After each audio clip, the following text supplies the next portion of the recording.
I'm Roger Urbanek with Roger's Outdoor Channel. Today on my weekly activity, outdoor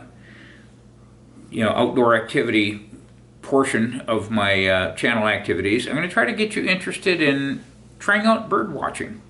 It's a real popular hobby. People around the country are just really excited about doing it. It's something that you can do quite inexpensively. Your only equipment, you're going to need a good pair of binoculars, and once you see a bird or two, have a couple of good identification books handy to use as a reference, and see what what you just saw, and have a name to it. Maybe learn the song of the bird, etc. If you are looking to get into having friends to show you the ropes, just people that have done bird watching for a while, and ask them why, hey, why are you interested in doing this sort of thing? Contact the Audubon Society. Go online and contact the Audubon Society. There are literally hundreds of chapters of the Audubon Society around the country, and there's got to be one near you. And go out with people and just say, hey, I'm into this. Tell me what I should be doing. What most people kind of advise you to do is to keep ledgers of the kind of birds that you see. Hey, if you're at that kind of fit your lifestyle, if you're into hunting, just keep track of the game birds that you see, maybe locations, etc. And if you're into birds of prey, what birds of prey have you seen? Or if you're into songbirds, or just different categories of birds that you see in your own backyard as another category, or just while you're out vacationing, what birds have you seen? Anyway, if you've got, it makes it more interesting for you if you can kind of just keep tabs of, hey, on this date I saw a tanager, or just whatever it is that you saw.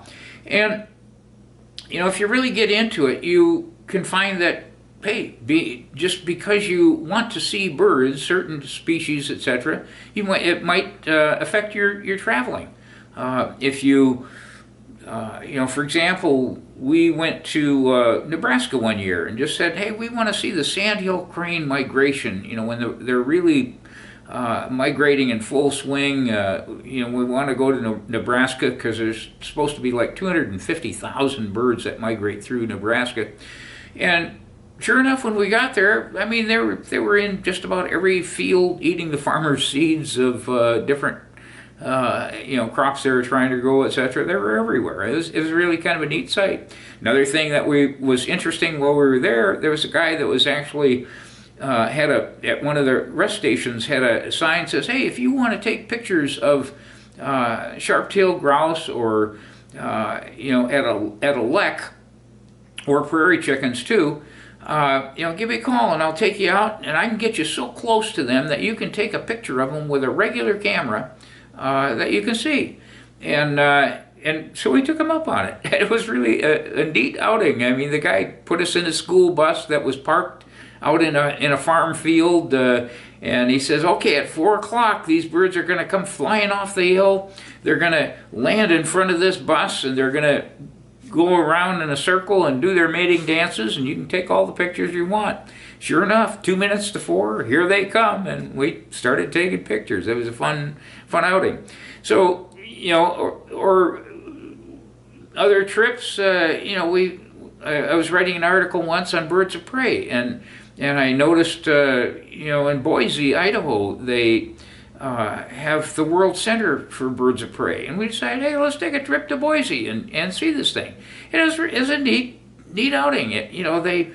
They had falcons there. They just a number of different birds on display, and they even had a falcon exhibit where you, if you time it right, where you can actually watch them feeding by catching things outdoors. They've got a falconer that will release them, and you can watch the whole process.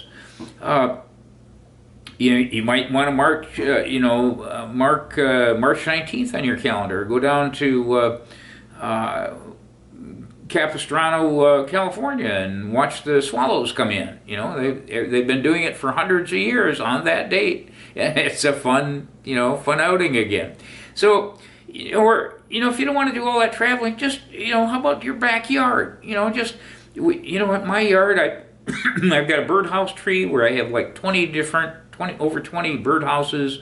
I've got feeders out for regular birds. I've got suet. I've got you know, that will interest some of the woodpeckers, etc. I've got you know, hummingbird feeders, and it's really cool to just see them kind of flipping in front of the windows and see how many unusual birds you know, come to look at the seeds. You know, you got your regulars, and then you got, you know, the migrating birds that come through, and it really kind of, it's better than watching television. So anyway, if you get into it, you know, it's a fun hobby. It's something you can do the rest of your life, and it kind of goes around the rest of your outdoor activity. So I really recommend that you give it a try. Again, if you want to check the companion articles that I have attached to my video, you know, I've got that are kind of right on this birding topic. Feel free to download them for free. I've also got a bookstore that you can check in with, and I've got, you know, books on, I'm an outdoor writer by trade, so I've got articles and books on a number of different subjects of the outdoors. So anyway, hope to see you with a pair of binoculars in your hands one of these days, and you know, go up and say, hey, did you see that spotted towhee the other day? And, you know, stuff like that. That's the way you're going to talk to your neighbors and stuff, and I hope you have fun with your new hobby.